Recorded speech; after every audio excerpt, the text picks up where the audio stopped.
Hello friends. आज अपन राजस्थानी हस्तकला के बारे में बात करेंगे जो हर एग्जाम में ये टॉपिक दिया हुआ होता है, लेकिन जो वीडियो का सिलेबस है उसमें राजस्थान आर्ट एंड कल्चर में भी है और जो इकोनॉमिक सर्वे वाला पोर्शन दे रखा है उसमें भी है, तो अपन इसको बहुत अच्छे से कवर करेंगे।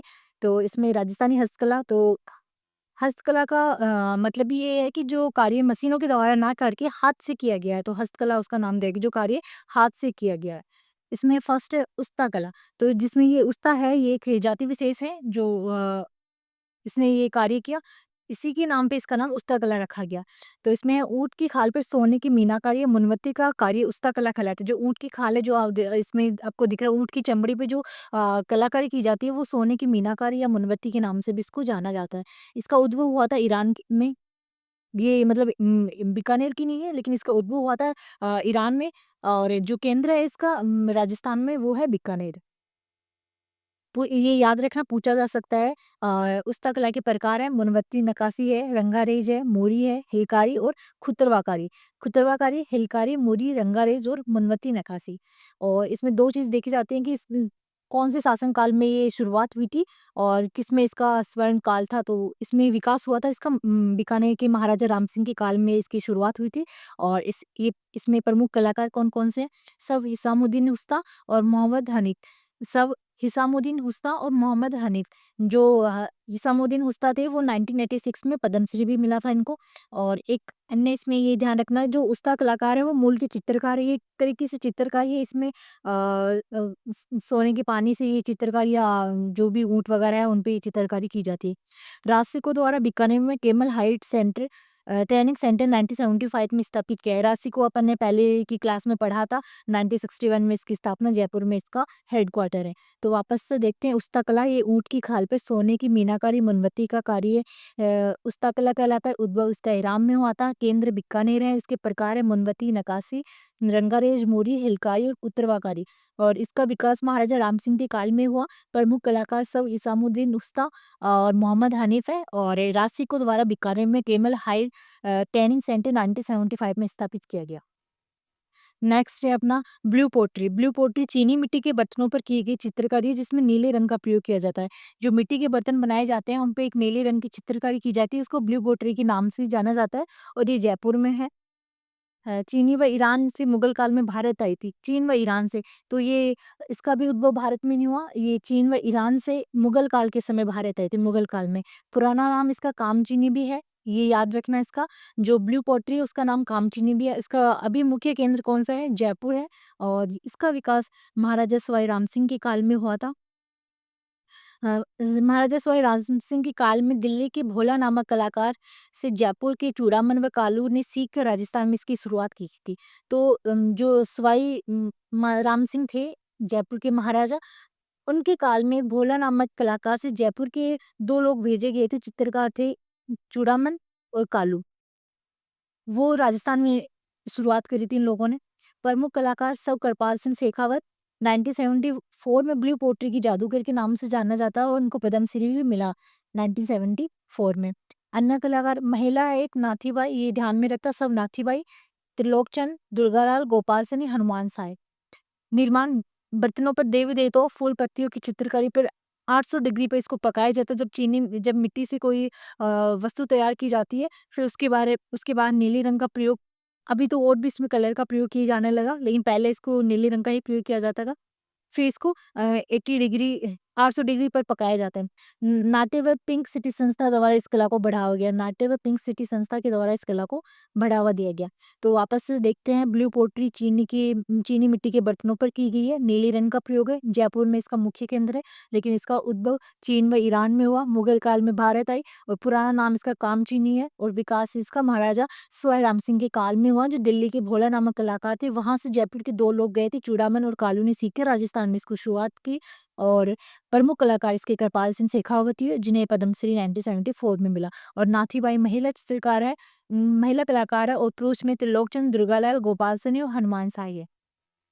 नेक्स्ट है अपने यहाँ पे ₹5 का इस पे डाक टिकट भी जारी हुआ है ब्लू पोट्री पे। तो ब्लू पोट्री जयपुर की है, ब्लैक पोट्री ये कोटा की है, कागज़ी पोट्री ये अलवर की है, सुनहरी पोट्री बीकानेर की है और पोखरन पोट्री जैसलमेर में। जिन पे मतलब ये 4-5 वस्तुएँ हैं जिन पे डाक टिकट जारी किया जा सका है। जो ब्लू पोट्री जयपुर की है, ब्लैक पोट्री कोटा की है, कागज़ी पोट्री अलवर की है, सुनहरी पोट्री बीकानेर की और पोखरन पोट्री जैसलमेर की है। नेक्स्ट है टेराकोटा कला। पक्की मिट्टी का उपयोग कर मूर्ति बनाने की कला है। टेराकोटा एक मूर्ति बनाने की कला है, मूर्तियाँ बनाई जाती है। इसका उपनाम मोलेला कला है, मरणशिल्प भी है। इसका जो मुख्य केंद्र है वो राजसमंद का एक मोलेला गाँव है वो पड़ता है। राजसमंद का मोलेला गाँव है जो टेराकोटा के लिए प्रसिद्ध है। इसके कलाकार कौन-कौन है? खेमराज कुमार, मो मोहनलाल कुमार। खेमराज कुमार और मोहनलाल तो टेराकोटा का मुख्य कार्य कुम्हार जाति के द्वारा किया जाता है और 1981 में राष्ट्रपति पुरस्कार मोलेला का प्रथम मृण शिल्पकार खेमराज कुमार को मिला और 1987 में राष्ट्रपति पुरस्कार मोहनलाल कुमार को मिला। निर्माण मिट्टी के 1/4 लीद मिलाकर मूर्ति बनाई जाती है। इसमें 1/4 मिट्टी लेके उसमें गधे की लीद मिला के और फिर 800 डिग्री सेंटीग्रेड पे पकाया जाता है इसको। वापस से देखते हैं टेराकोटा जो पक्की मिट्टी का उपयोग करके मूर्तियाँ बनाई जाती है और इसका इसका मुख्य काम मुख्य केंद्र है वो राजसमंद का मोलेला गाँव है। नेक्स्ट है थेवा कला। ये थेवा कला प्रतापगढ़ में है और काँच पर सोने की गई बारीक कारीगरी है। काँच पे सोने की कारीगरी की जाती है।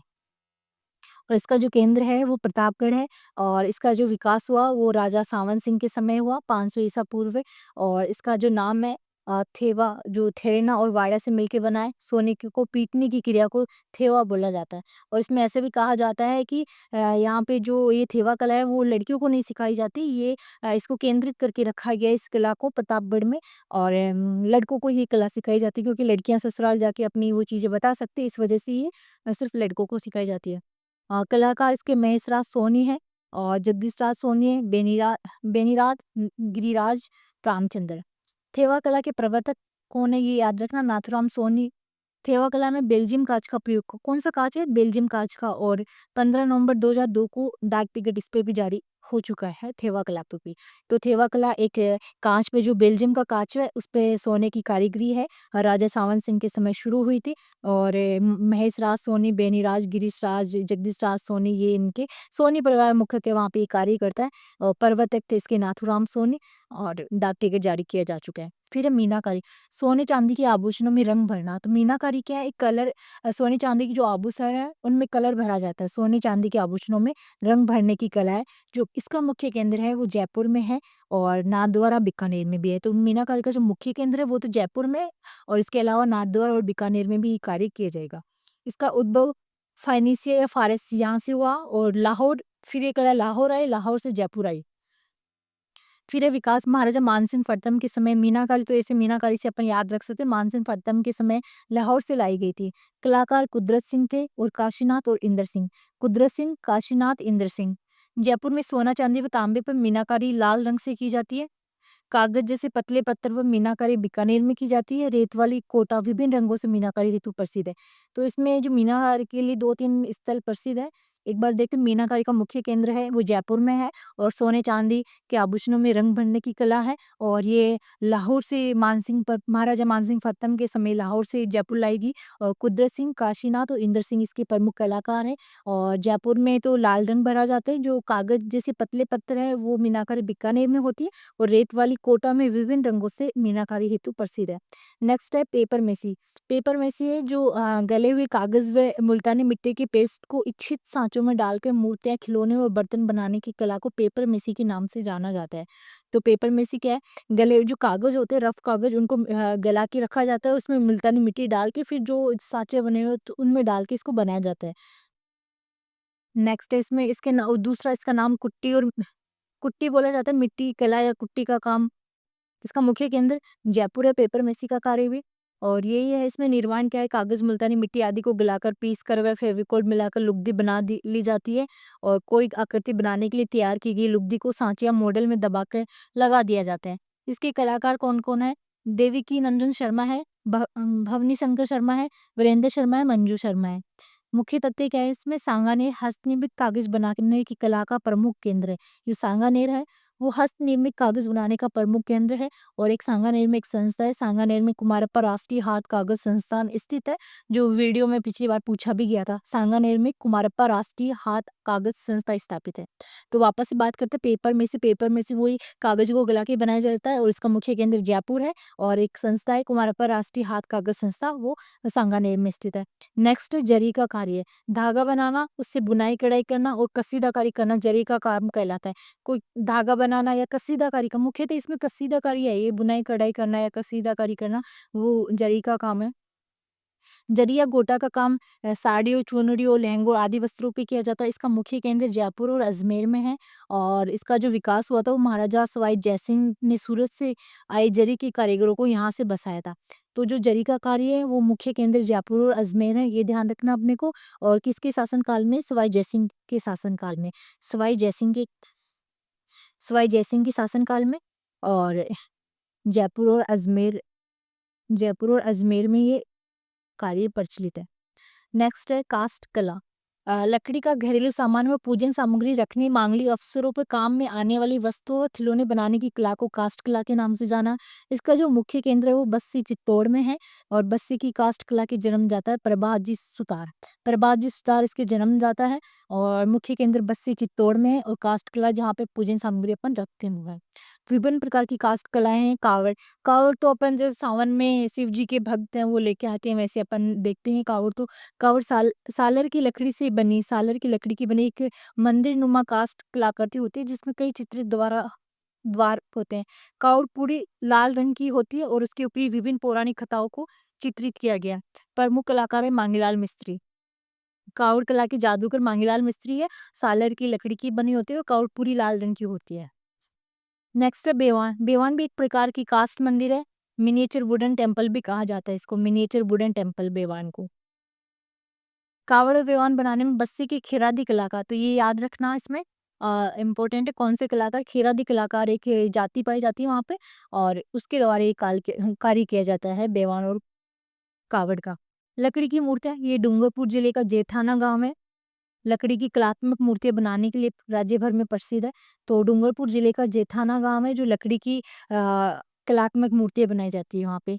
बाजोट, भोजन करते समय थाली रखने के लिए लकड़ी से बना पाटा बाजोट पाटे की टाइप में आता है जो घर पे अपन बैठने के वगैरह काम में लेते हैं। तो बाजोट वही है जो भोजन की थाली रखने के लिए काम आता है, लकड़ी का बना होता है बाजोट। फिर है झेरनी। झेरनी देखी हुई होगी आपने, घर में दही मथने के लिए लकड़ी की छोटी रई या झेरनी भी कहलाती है उसको। रई भी बोला जाता है और झेरनी भी कहा जाता है। नेक्स्ट है बुनाई कला। मसूरिया साड़ी। मंसूरिया साड़ी ये कोटा जिले के केथुन गांव की कोटा डोरिया की मंसूरिया साड़ी देश भर में प्रसिद्ध है। कोटा के प्रधानमंत्री थे जाला जालिम सिंह के आग्रह पर मैसूर के महमूद मंसूरिया ने इसे बुनना शुरू किया था।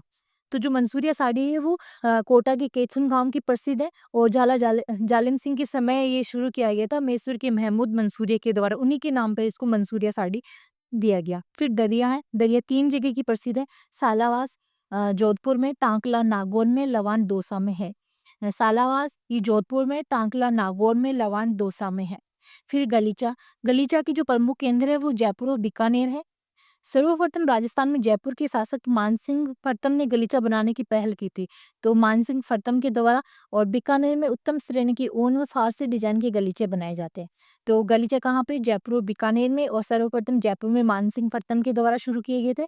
और दरिया सालावास जोधपुर, टांकला नागौर, लवान दौसा और मंसूरिया साड़ी ये कोटा कैथुन गांव की है। और झेरनी जो अपन ने दही मथने के लिए, बाजोट थाली भोजन रखने के लिए, भोजन की थाली रखने के लिए काम में ली की जाती है। और लकड़ी की मूर्तियाँ, डूंगरपुर जिले का जेठाना गाँव है वो जो लकड़ी की कलात्मक मूर्तियाँ बनाता है। नेक्स्ट है जटपट्टी, ये जसोल गाँव बाड़मेर का है। जटपट्टी उद्योग का प्रसिद्ध है। बकरी की मुलायम ऊनी बालों से जटपट्टी का निर्माण किया जाता है। इसके उद्योग है बांकला, गंदा है, जिरोही के नाम से भी जाना जाता है। जटपट्टी उद्योग को बांकला, गंदा है और जिरोही के नाम से भी जाना जाता है और जसोल गाँव है। नेक्स्ट है इसमें बांकला। बांकला तोड़िया, ऊँट के बच्चों को तोड़िया बोला जाता है। उसको मुलायम बालों से अ, मुलायम बाल है उनके वस्त्र से तैयार किया जाता है। ये बहुत उपयुक्त रहता है क्योंकि ये बरसात के टाइम पे भी ये नमी को मतलब सोखता नहीं, सूखा रहता है बांकला। और बुनाई के अलग-अलग केंद्र हैं।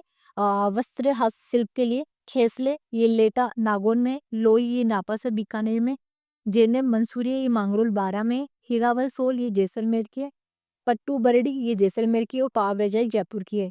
तो खेसले लेटा, तो ऐसे याद रखा खेसले को लेके लेट गया, तो ये जालोर में। लोई नापासर की है, जेनम मंसूरिया ये मांगरोल बारा की है, हीरावल सोल ये जैसलमेर की है, पट्टू बरडी ये भी जैसलमेर की, और पाव रजाई ये जयपुर की है। पाव रजाई जयपुर की है, पट्टू बरडी जैसलमेर की है, हीरावल सोल जैसलमेर की है।